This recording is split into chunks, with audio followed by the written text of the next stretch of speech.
folks. Well, as we think we have still a few more people on their way that can join us, of course, as we go along.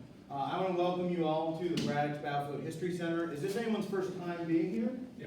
A lot of first timers. Great, great. You know, that's part of the reason why we're starting having these walking tours, because this is really a little known gem right in North Braddock. Really one of the most pivotal battles in the French and Indian War and in our history. And that's what we're going to talk about today, because, of course, where the town of North Braddock is, it's kind of difficult to orient yourself to how this battle would have went. So we're going to talk about General Braddock. We're going to talk about, of course, his aide-de-camp, at this time, aide-de-camp Washington. And also really focus on the French perspective as well. Now, of course, you'll see that I'm carrying this book with me called Braddock's Defeat. This is one of the newest works on focusing on the Battle of the Monongahela, done by David Preston. He is a scholar, and from the work that he has done, he's actually gone in and delved down into French resources, primary sources, documents, things like that, and has been able to really give us a more well-rounded account of what we know as Braddock's defeat. Now, for all of you, when you were learning about the French and Indian War, who had heard about Braddock's defeat? Yeah, right? It's one of the major battles in your textbook. Right now, probably in a child's textbook, there's about a page of the French and Indian War. There's about 2 to 3 sentences on Braddock's defeat. But that's more than a lot of battles get from the French and Indian War. And also, what is our general opinion on General Braddock usually? Bad. Bad, all right? And we actually had a group from England who came, and they said, yeah, the opinion is the same thing in England, that it's bad. David Preston kind of takes a different perspective, looking at General Braddock in the terms of, instead of being a Monday morning quarterback, how he would have been viewed probably at that time. We think of Braddock as being this kind of arrogant person who's very hard on his soldiers. It's the idea that we're going to throw in as many as possible to achieve our goal. He's not worried about their safety. And we're going to, as we go, we're going to kind of talk about some alternatives. Maybe, as I said, a different perspective. And also focus on the fact that this is not necessarily a British defeat. It is a French and an Indian victory.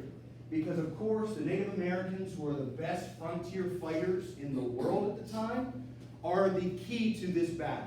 And where we are standing at right now is essentially the first clash of where the Battle of the Monongahela happened. So, folks, thank you again so much for coming out today. I'm excited to get started here, and we're actually going to just start in our parking lot, and we'll go from there. But before we start, does anyone have any questions? All right, well, then as we go, my name is Matt, of course, so if you have any questions, just raise your hand and be like, hey, Matt, stop talking, you're going on too long, and let me know, okay? So let's head out this way. Of course, I want to give you an idea of this army and the people that are involved and really where they're coming from. All right, so they've been traveling with their goal is to get to Fort Duquesne and, of course, take it from the French. Fort Duquesne is right where present-day Pittsburgh is. Also, right, if you go down to the Fort Pitt Museum, has anyone been to the Fort Pitt Museum? Or even just to the point where the big fountain is, you can actually walk the outline of Fort Duquesne. There's a little concrete outline. That is where that sat. Whoever controls the point controls the Ohio country, controls those 3 rivers, trade, movement of soldiers, anything like that. So General Braddock is tasked with taking an army to attack Fort Duquesne and essentially take it from the French. Now, whenever we get back into the museum a little bit later, Bob will go over with you how the army gets to this point and how they move, the drastic terrain they have to cover, and the fact that a lot of times we hear that General Braddock is moving slowly. Now, he had actually gotten to this point by July 9th. 3 years later, in 1758, General Forbes, who is tasked with the same goal, he decides instead he's going to build forts as he goes along. He will be in Ligonier in late fall, October. So Braddock is getting to this point by July of 1755 to attack Fort Duquesne, writing even a letter to a colonial official saying that if expects by July 10th that he was going to be at the Forks of the Ohio. He's right on time. He's doing exactly what he thought. He's actually moving very rapidly to get to this point. And he has an army that is going to be made up of regular soldiers, but also some colonial soldiers that are veterans from Fort Necessity that have been with aide-de-camp George Washington. Now, when this army gets up to what we know is the river, of course, down here, also, if you're familiar with the Edgar Thompson Steelworks, that is actually where the army makes its final crossing. And is going to then head up this direction. So, the army ends up being spread out that direction for about a mile to a mile and a half. Moving up, the idea that they're going to have to ascend this. You can see even the grade still as General Braddock and his army moves up and then to eventually assault Fort Duquesne.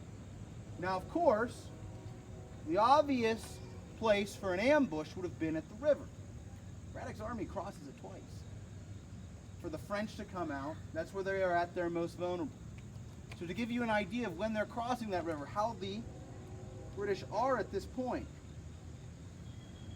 High noon on July 9th was a majestic scene of the full panoply of British armed might. As the High Command had decided the previous evening, the army marched over the river in the greatest order, with their bayonets fixed, colors flying, and drums and fifes beating and playing, as they supposed the enemy would take a view of them in the crossing. The pickets on the heights above the crossing where Braddock had deployed them for security had the finest view of the varied hues of madder red and provincial blues, mingled with gleaming bayonets in the brownish waters of the Monongahela. As an eyewitness later remembered, a finer sight could not have been beheld. The shining barrels of the muskets, the excellent order of the men, the cleanliness of their appearance, the joy depicted on every face at being so near Fort Duquesne, the highest object of their wishes. The music re-echoed through the mountains. How brilliant the morning. Now, of course, a lot of times when we hear about Braddock's defeat, we think of the chaos. We think of that, the defeat, essentially.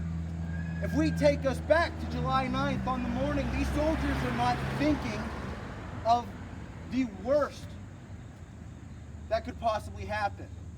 Now, of course, they know that there is a treacherous journey. There could possibly be a battle to take Fort Duquesne. But they're not going to be in a terrible morale because they know a defeat's coming. Again, we have that privilege. That we know the history. We know that.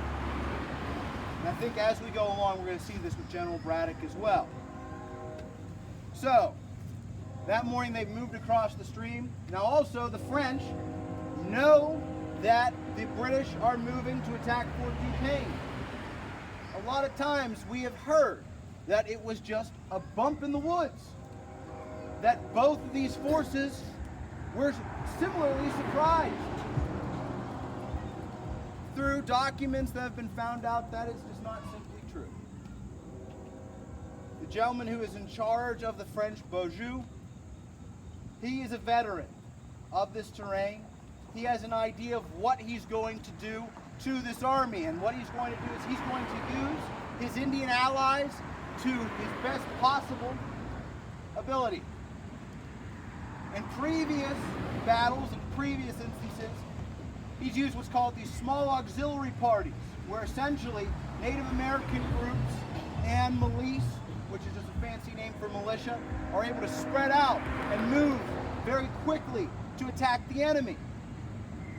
He decides that as he's moving to attack General Braddock, he sends out scouts ahead, finding out that the army has already crossed the river.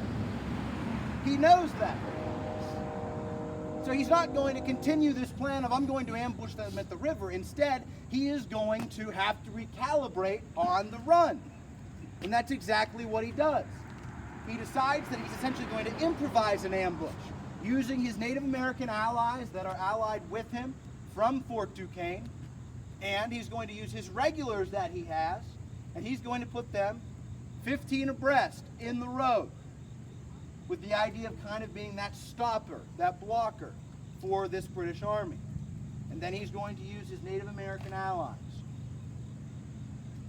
This is going to be the spot where they clash, where they come together.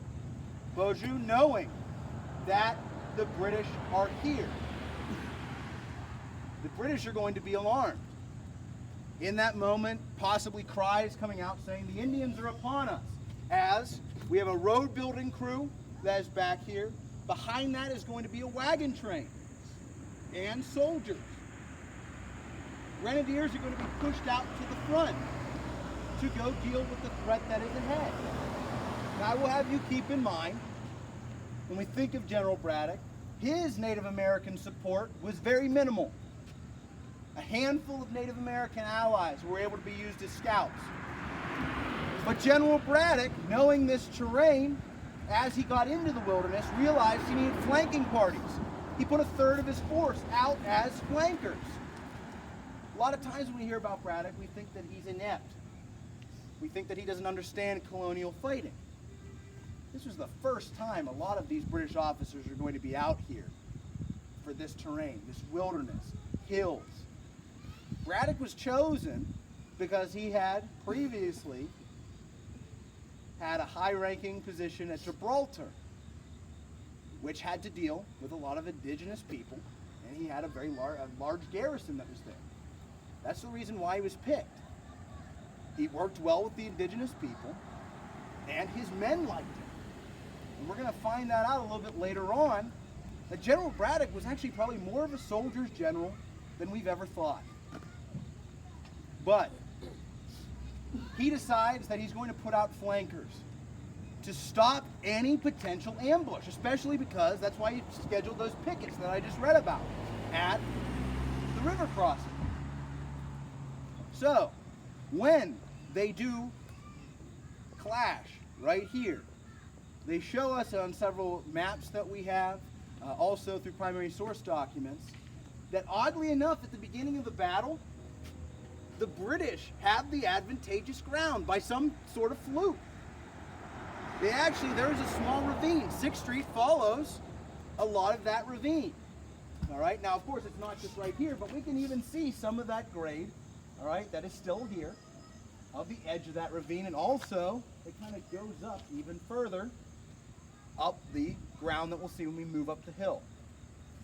So those grenadiers actually have the high ground, and they can also see that their enemy is in front of them.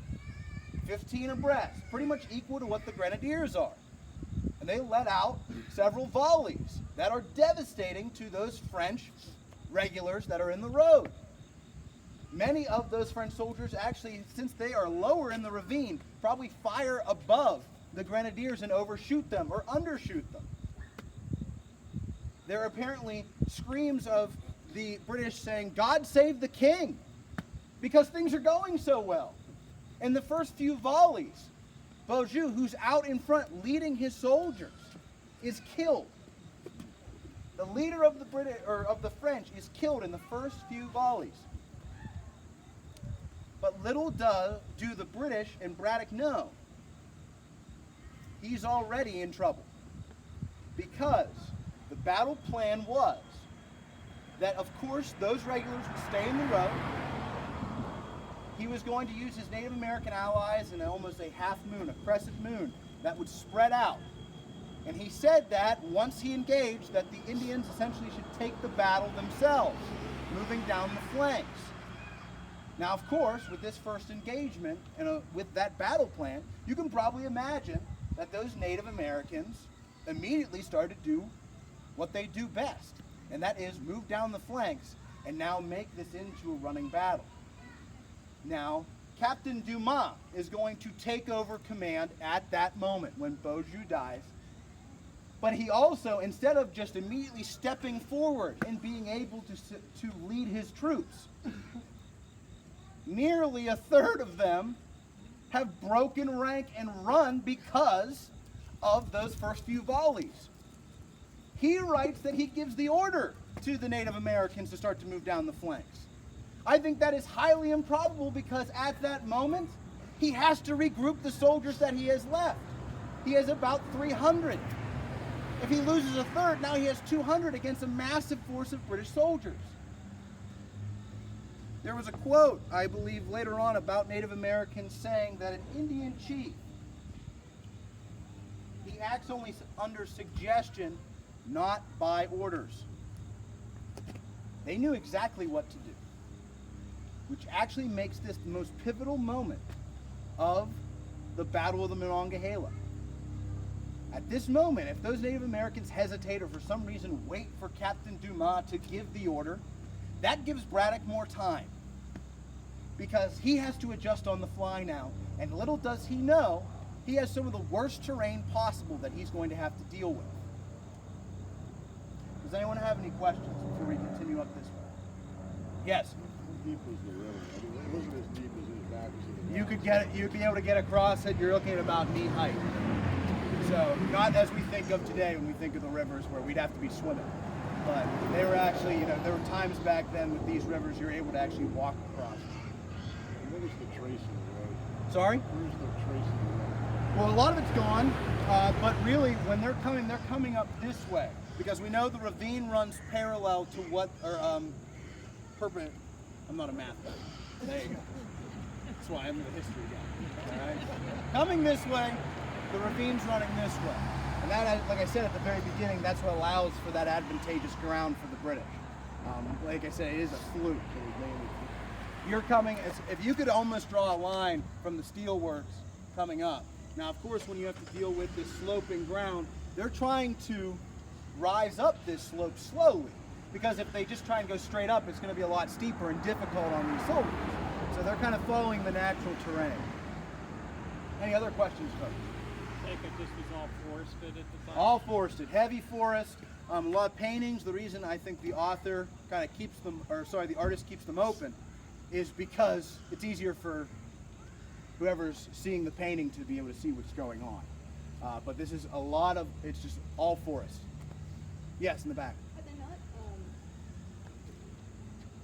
I'm not sure what role Christopher Gist played in all of this, but had he not explored this area, did he not have a lay of the land? So they do have, you know, you have scouts that are out here that do have the lay of the land and have an idea. But for an army moving and to build a road, for one man it can be easier to travel certain areas. To get an army up, more difficult. So we have to keep in mind also that he has cannon, he has wagons, horses. So you need something that you need a wide path. They are following a lot of native trails, but as they go, they widen them up, and it takes time. So, all right, folks, let's keep on moving this way. We're going to head up. We just start to look up at some of the terrain that is still left today. We have sloping ground, higher ground off to our right here. Even as we get a little bit further over this way, we're going to see again that sloping ground that we're going to actually hear that Braddock is told later on that he needs to get up there, he needs to take that. But keep in mind that these native auxiliary parties, as they start to move down the flanks, they're able to target who's in front of them. Also, imagine suddenly with those grenadiers realizing, thinking that their enemy is in front of them. There are reports that they say that suddenly the men next to them started to fall like autumn leaves. Suddenly there's firing on the right, on the left. Their enemy is no longer in front of them, but is hidden behind the trees, and it suddenly seems like they're surrounded. So those grenadiers are starting to fall back because their numbers are dwindling. They're seeing comrades falling all around them. Whenever there are shots fired at the front, John St. Clair, who is with the road building crew and back closer to where General Braddock is actually going to ride forward. This is very typical of John St. Clair. He kind of likes to know what's going on, even when he shouldn't know what's going on. So he rides to the front. When he gets up there, he is promptly shot. Even though he is shot, he orders that there should be 2 artillery pieces that put into place, and then removes himself back to where General Braddock is, because he has now witnessed what is going on at the front. and he tells General Braddock. Now, I will have you keep in mind that when he says these words to him, he says them in Italian. A lot of people and others have speculated that he's saying this because he's in shock. I don't think so. He's well educated. Also, the bulk of the force is still back further, closer to that road building crew, and closer to where General Braddock is. So he's speaking in Italian and says, if you don't take the high ground off to our right, and we'll get out, once we get up here, I'll be able to kind of point that out, an idea of where that is. If you don't take that high ground off to our right, this army will be undone. Now imagine, most of those soldiers probably don't know Italian, right? No, they probably don't. Braddock is well educated. John St. Clair is well educated. He's probably doing this so that way morale does not suddenly drop at that moment. Also, if he comes up to a superior officer and starts giving him orders, he is dressing down a superior officer in front of other soldiers. That's not going to look good. Again, plays into that morale. Right after that, he passes out and is removed from the field. So even from that brief moment, Braddock still has very little idea of what's going on at the front. So he's sending up officers, sending up people to try and tell him what's going on. And sometimes they aren't coming back. Also, those flanking parties that were put out on the right and left of Braddock's army, they start coming into contact with these Native American auxiliaries. And whenever they face them, this is not, again, British ineptitude or not knowing how to fight necessarily. They are at a disadvantage because this is the best guerrilla warfare fighting force in the world. And that's going to cause a lot of those flanking parties now to fall in on the rest of the columns. Because if this is the front, those Native Americans are going to take the battle all the way down the sides and all the way down the other side as well, causing all those flankers to fall in. Of course, this is going to cause chaos. As Braddock is getting word, he's trying to figure out if he should send troops up to the front. The only problem is now we have the advanced guard of those grenadiers falling back into the road workers, falling back into the rest of the body as they're coming forward. You can imagine the scene. People having no idea what they're running into, and instead they're just running into their own troops who are running backwards. A very difficult scene for these soldiers. Probably terrifying, of course. Does anyone have any questions before we continue up the hill here? Yes? Earlier you said that George Washington was the aide-de-camp. Aide-de-camp, yes. Can you explain that term? Of course. Aide-de-camp is essentially, he's Braddock's helper. He's come along, he's not necessarily being paid because he wants to learn. All right. Also, Washington wants to be a British officer in the worst way. It's commission. He wants a regular commission. All right. What's a good way to do that? Rub elbows with a lot of the higher British officers. And also, you know, Washington, not to take this away from him, he knows frontier fighting. You know, he knows the area. Braddock actually does listen. He entertains Washington conversations that they have. He very easily could have said, you're a colonist, I'm not going to listen to you. They have discussions about this terrain, this territory, how this works. So he's essentially a helper along. It's kind of the equivalent of an officer, but he's not being paid to do so and is not recognized as a proper British officer. But Braddock gave him almost all of the, I guess you could say, he gave him strategy as well. But essentially what an officer was able to do, Washington was able to do a lot of it too. So a lot of this has to deal with some Native American intelligence they have, but Washington knows a lot because he's been buddies with Christopher Gist for a long time. He made a trip up to Fort Le Boeuf in 1753 with Christopher Gist, and then on his way back could have lost his life in multiple moments if it wasn't for Christopher Gist. So he's a frontiersman. He knows this area. He knows the trails out here.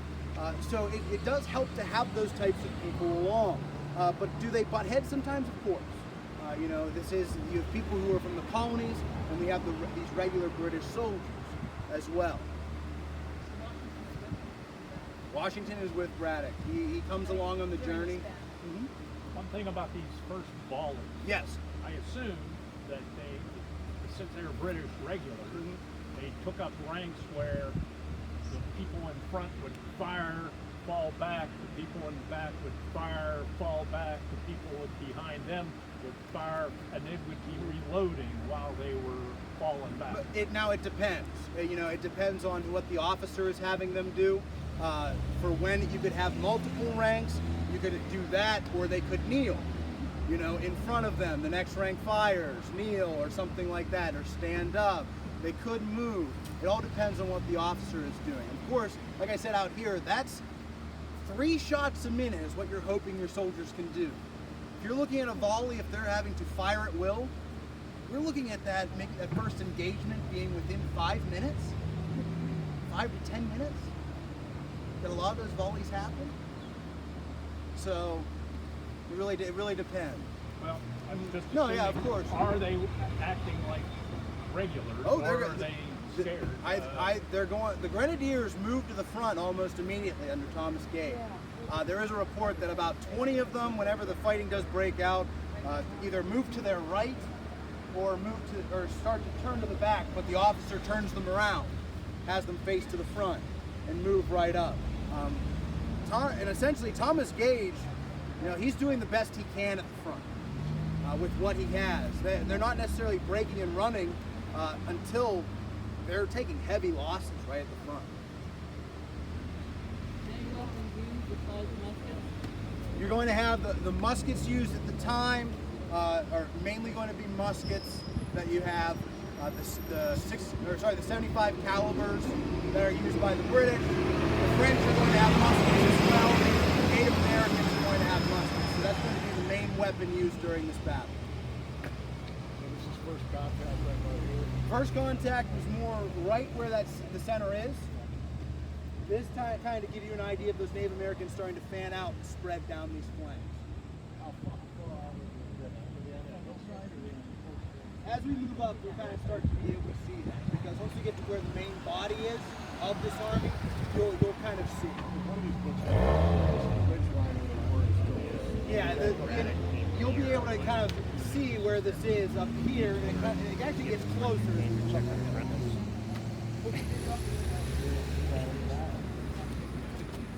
Gave me your guide, and you got this terrible.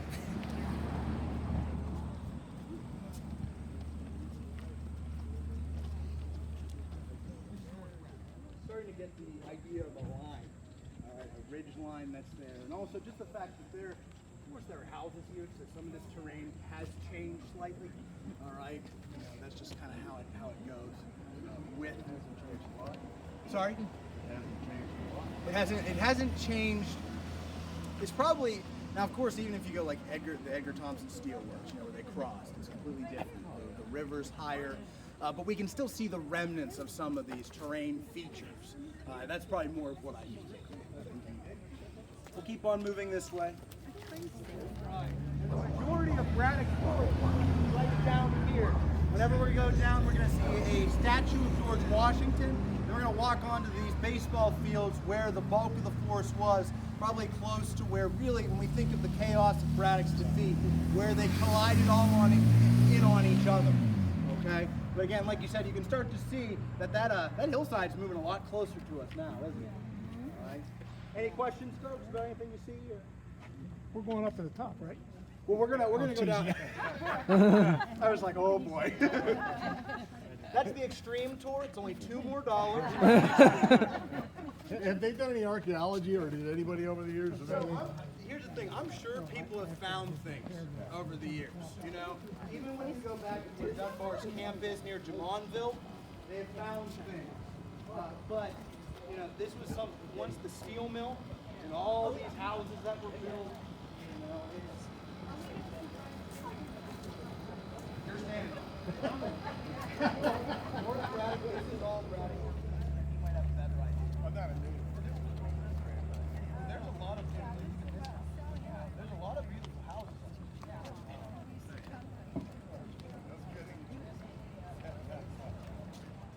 And almost get through to his next objective. Well, he could try that, but what does he do with the baggage train and artillery? He leaves them behind. You can't do it. You can't. He do doesn't want to do it. Exactly. Also, when you have artillery that he thinks he's going to need for Fort Duquesne, he's going to have to leave that too.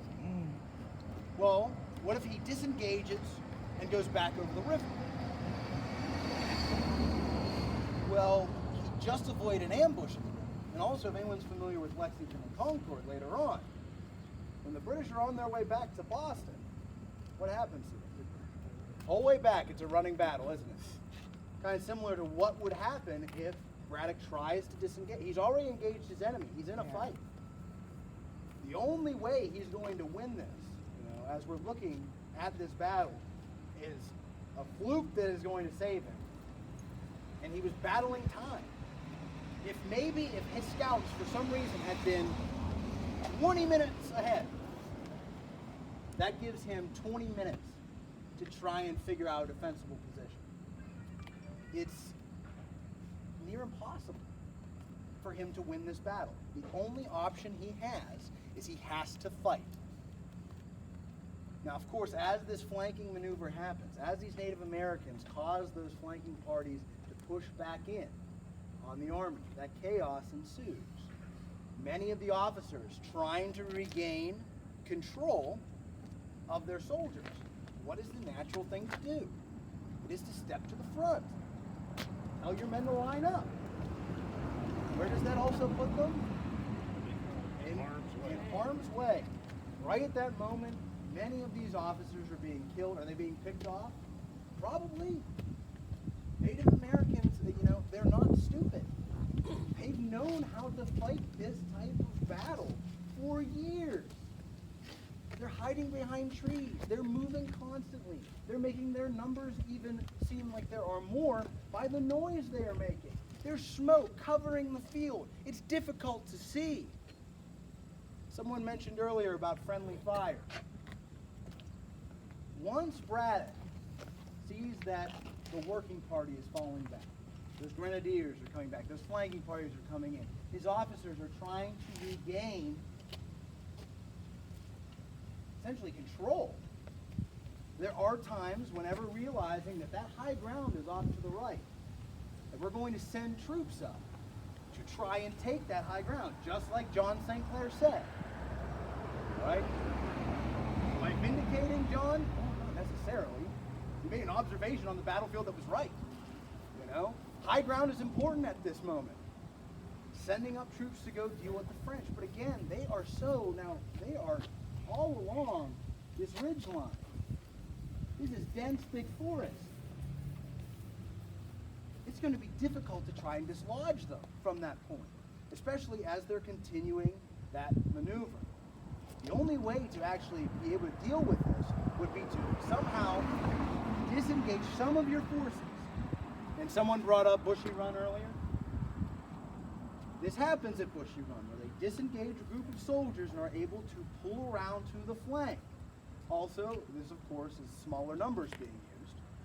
But Braddock's only option would be to try and move forces to flank his enemy, which is near impossible in the chaos that's going on, especially when, for the most part, Braddock thinks the enemy's to the front. Many of his officers are being killed, those who are coming back to him. There's a very famous story, and of course, since George Washington is behind us here, where Washington says, "Let me take my Virginians and fight like frontiersmen." And apparently Braddock responds that that's cowardice. We don't fight like that. At this point in the battle, though, let's take a different perspective. We're going to be the history detectives today. As if you were Braddock, many of your officers have been killed or wounded at this point. And you see that there's a young man next to you, and he's the only thing essentially close to an officer you have left. And he says, "I want to go lead my Virginians out, or the Virginians out to fight." Do you think he's going to let him do that? No. he's the only thing he has left. If he needs him to run a message or send back or help keep command, who's the only person there? Washington. Maybe it isn't necessarily out of cowardice. Also, before this, we have soldiers who are those frontiersmen who are moving out into the wilderness. When they do that, they break ranks and kind of spread out. In the heat of battle, if you see a group of soldiers that is spread out and possibly either moving backwards or maybe just in this type of motion, moving quickly to hide behind things, could you possibly mistake that for them trying to run away? They're in open order. They're moving around. If they're trying to flank someone, they're probably moving around to the back. It could be mistaken in that moment. Again, this is the heat of battle. This is not, we have the privilege of being able to look at these key moments in this battle and say, why didn't they do this? Scholars like David Preston will tell you that Frederick the Great couldn't have won that battle. That's how difficult this situation is for him. But could Julius Caesar have won? Well, he didn't have muskets, so no. But this is not the typical, this was Braddock's complete inability to be a proper British officer or lack of mental discipline. It's in the moment that he's just faced with an impossible situation. Now, of course, we're not going to take away from George Washington because this is when he shows great courage. Before this, and why I didn't mention him being with Braddock is because he does not arrive to Braddock's column until right before the battle. He's dealing with an illness. And Braddock said, I will call for you when we are near to our goal. He calls Washington forward. Washington had been dealing with dysentery. He felt terrible. He literally has to put a pillow on his saddle to ride up here. But he doesn't. He's a guy who probably could have said, well, this is a massive British force. They can handle it. No, he wants to be at the front. He wants to be there when this all goes down. He wants to be a proper British officer. He wants to be right next to Braddock when this campaign is successful. When the battle breaks out, Washington acts very honorable. When that chaos starts to ensue, order breaks down, Washington is doing his best to first off listen to his general, carry out any orders that he needs, and then when of course the retreat begins, he has to try and keep it in an orderly fashion. This is when we see Washington really rise to the stage. Before this he had gone up to Fort LeBoeuf to tell the French to leave. They say no. Comes back and, well, sorry, Governor Dinwiddie, couldn't handle it. Oh, that's fine, we'll publish your journal, no problem. Fort Necessity next year. Yeah, I started the French-Canadian War. Sorry about that. New York Times bestseller there. These are trials and tribulations, and now he's actually going to be a part of one of the worst military defeats of the British, especially by someone who they viewed as an inferior fighting force.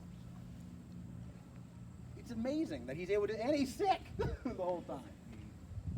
So, as we of course see the statue of Washington who has, this is really when we first see in our history that we elevate Washington.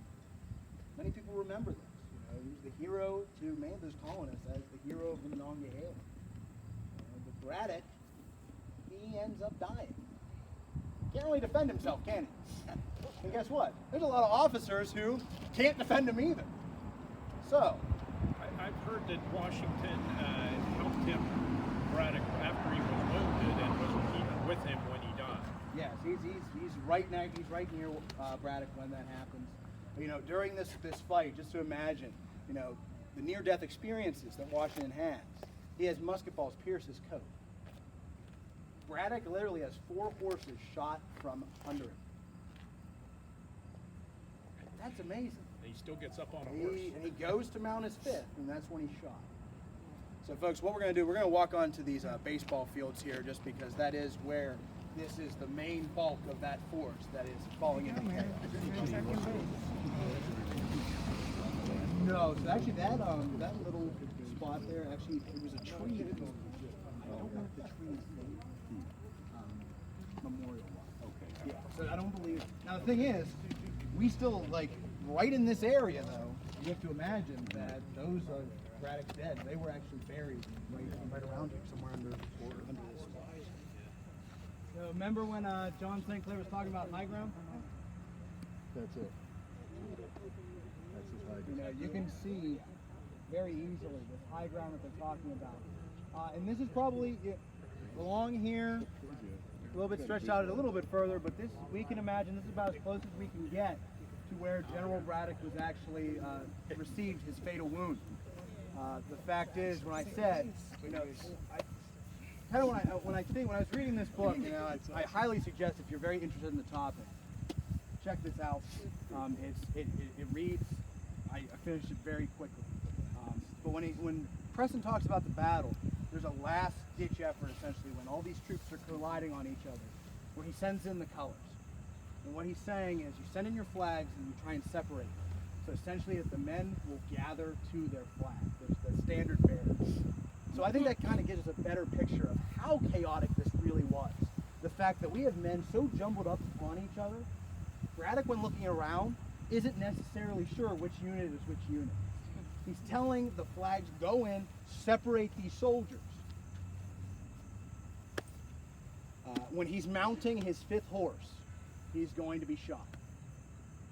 Fall from his horse. And this, of course, is that fatal wound that is going to do Braddock in.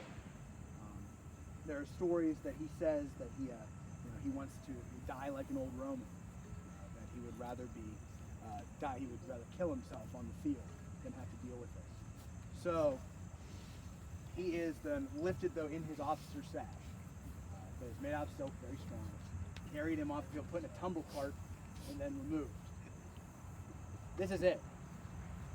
This is, you know, there's no salvaging this battle.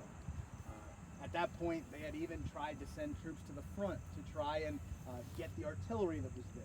There were multiple assaults on the hillside that ended in those soldiers either turning back or with the smoke, trying to see through the wooded area, that men are being shot with friendly fire on their way back. And it's just simply too much to overcome. So Braddock's force is going to be forced to retreat in the best order that it can. Washington doing his best. He stays in the saddle this whole time. He's going to be riding essentially through the night afterwards.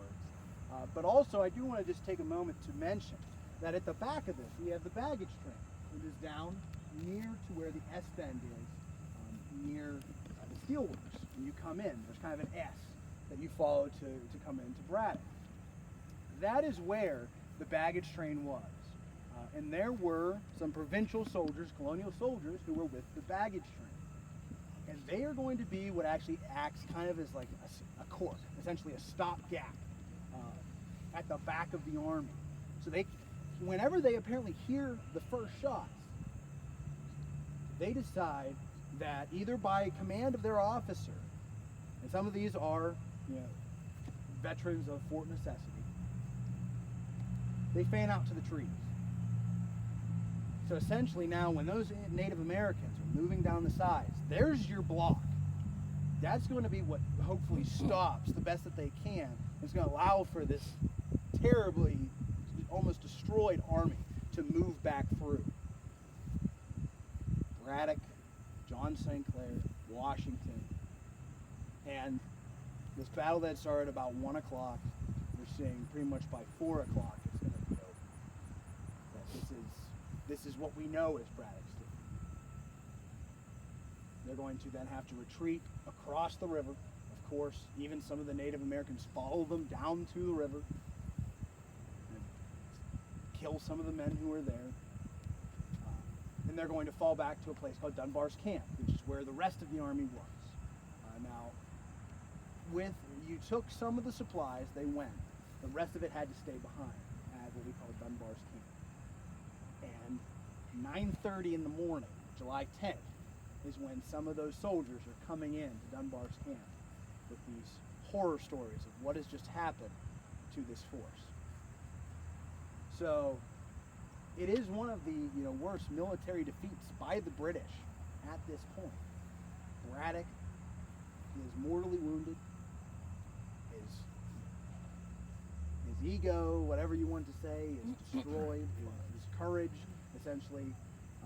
But when we talked about this guy who apparently had no care for his soldiers, thought that they should all be fighting like proper British troops. If they lost in this battle, why should he care about them? While he's dying, he actually orders that food be left along the road and water. So that way any men who are wounded are trying to make their way back to Dunbar's camp can possibly survive. And we know specifically that there was at least one person that saved their life, that for 4 days they survived on flour that was left for them. Braddock is going to die, of course. He gives his sash to Washington.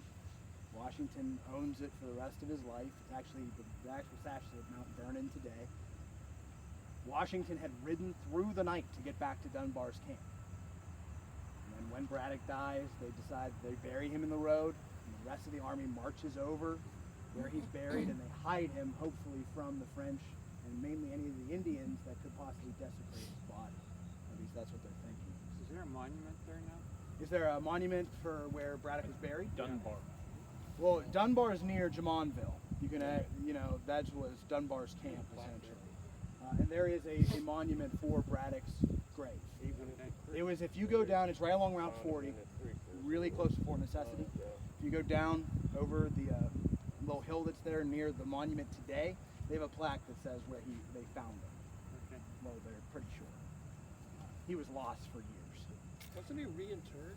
Yes, the spot in the bottom they moved. So when they found him, people kind of took some of like there's pieces of Braddock that people still own, because they found him and they took it. I think P.T. Barnum had some, but at some well, point. Yeah, and some of them returned it back, but his remains are at that site. But Braddock orders that this army should go into winter quarters in the middle of July. That just shows how devastating he believed this was. And this is going to lead to, of course, in 1758, you have another campaign to take Fort Duquesne. But really, for those 3 years in between, 1755 to 1758, the French control the forks of the Ohio. They have the ability that with Native American allies, they can raid any English settlements.